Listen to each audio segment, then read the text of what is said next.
Hello everyone and welcome to another video. Now it may seem like the latest release of graphics cards is a little disappointing and you might be tempted to hold on to that older GPU for a little while longer. That brings us on to today's video. I want to compare the legendary RTX 3060 Ti 8GB to the newly released 5060 Ti 16GB to see what the gaming performance is like at native resolution, and then what we have to do in order to match the performance of the newer card when using DLSS with the older card. So it'll be a battle of native resolution gameplay, and then we'll see what we have to do in terms of upscaling to match the performance of the newer 16GB release. Now as a reminder, the 5060 Ti comes in a 16 and 8GB version.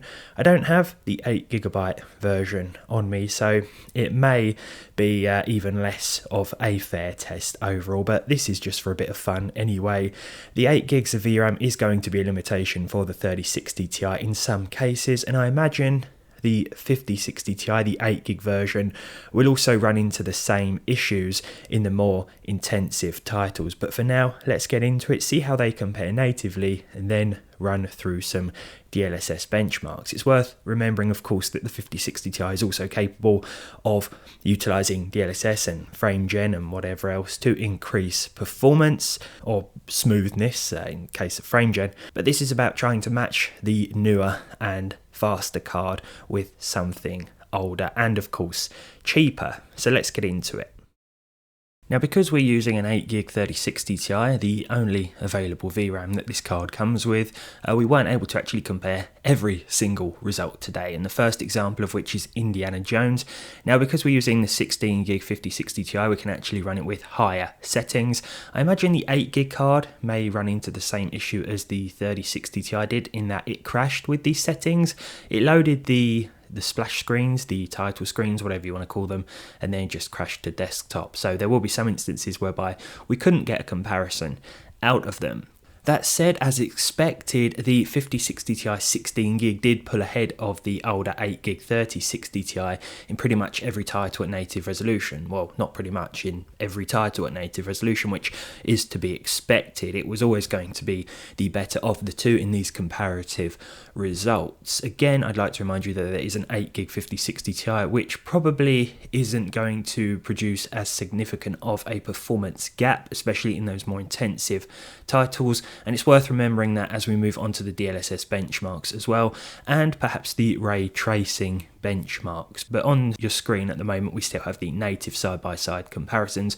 Not much to really talk about in terms of analysis because, as I said, the result is obvious. The 16GB 5060 Ti is pulling ahead. But what do we have to do then in order to try and match this performance with an older card that features less VRAM? Can the 3060 Ti keep up without too much of a visual sacrifice in terms of upscaling?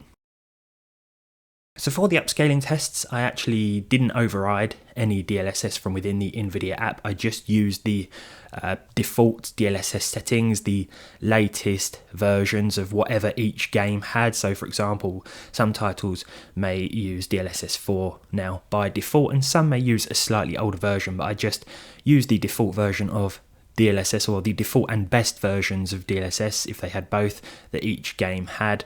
Again, Indiana Jones didn't work even when implementing upscaling at high settings, so this is just 5060 Ti 16GB gameplay. It looks great, but we can't do any comparisons here.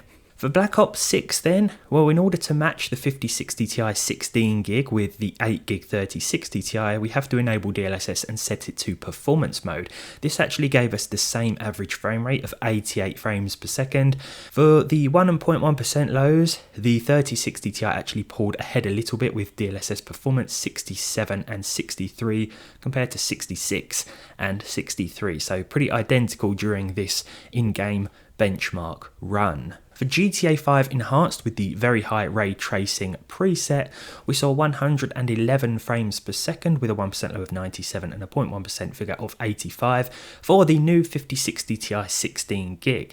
In order to match that performance, or in this case beat it with the older 3060 Ti 8GB, we needed to choose DLSS quality. This gave us an average of 119 frames per second, so about 8 FPS better overall, an improved 1% low up up from 97 to 102, and an increased 0.1% low as well, up from 85 to 97. So just enabling DLSS quality with a 3060 Ti is enough to beat the newer 5060 Ti 16 gig.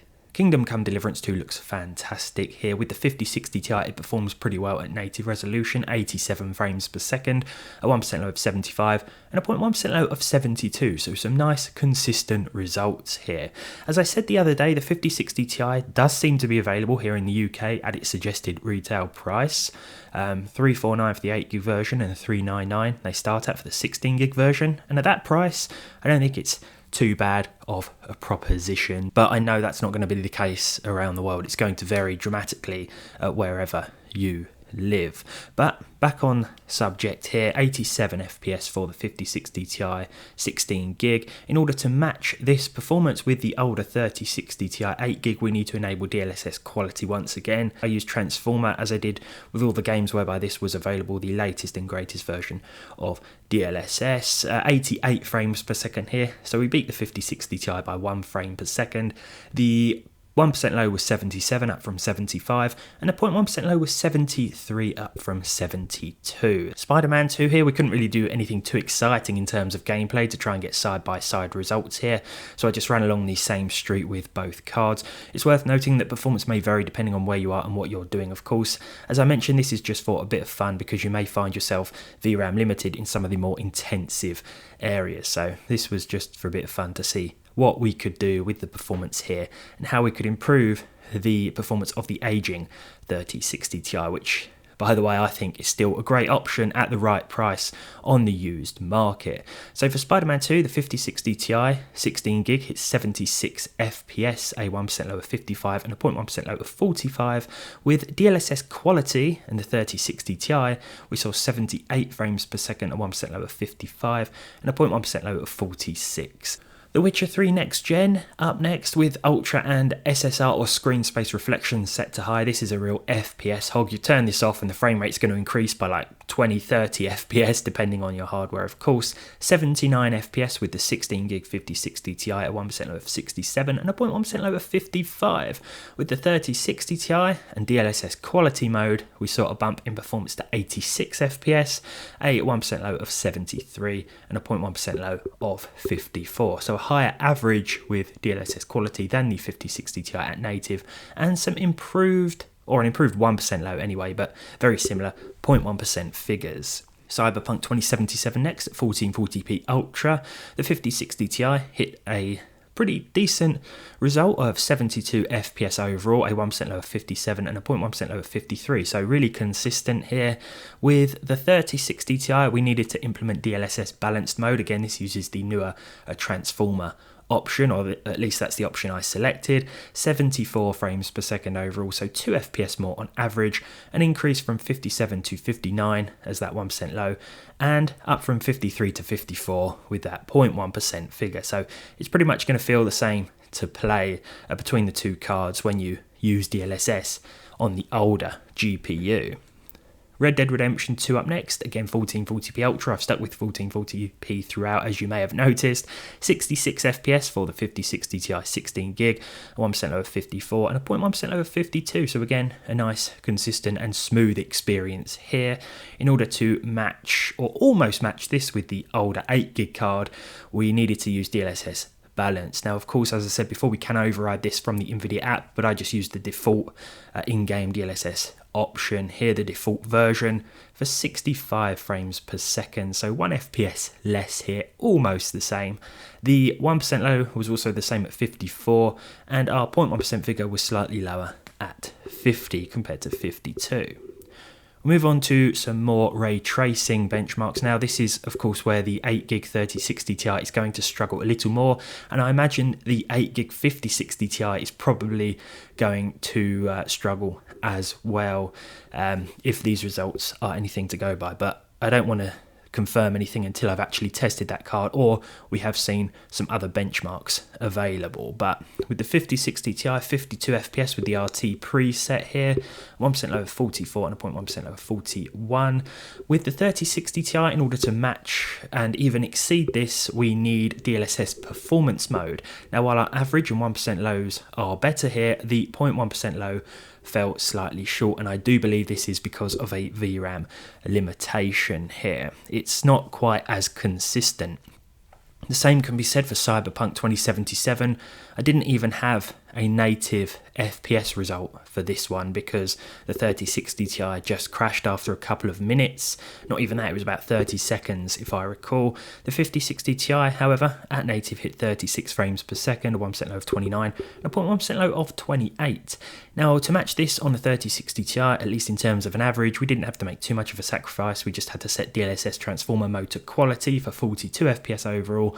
The 1% low was also improved, up from 29 to 33, but our 0.1% figure was a little lackluster at just 10, so certainly a more stuttery experience, again, I believe because of the 8 gigs of VRAM. A problem we are likely to run into when using these demanding ray tracing settings on the older 8 gig 3060 Ti, and that's why I think with the 8 gig 5060 Ti you may experience a few more problems when also using ray tracing. But again, it's worth remembering that can also utilize a DLSS and frame gen if you want to try and alleviate some of these potential gameplay issues, but as I said, I can't confirm anything until I've tested it. This is about comparing the 3060 Ti to the 5060 Ti and seeing if we could match the performance after implementing some DLSS. And I think this was an interesting little experiment, but let me know your thoughts down below. As I say, the 5060 Ti, at least at the time of recording, does seem to be in stock here in the UK, both 8 and 16 gig models. I've been looking on Overclockers, where I've seen a few different cards at their suggested retail price, and the 3060 Ti is available in abundance on sites like eBay for a pretty respectable price as well. But thanks for watching, and hopefully I'll see all of you in the next one.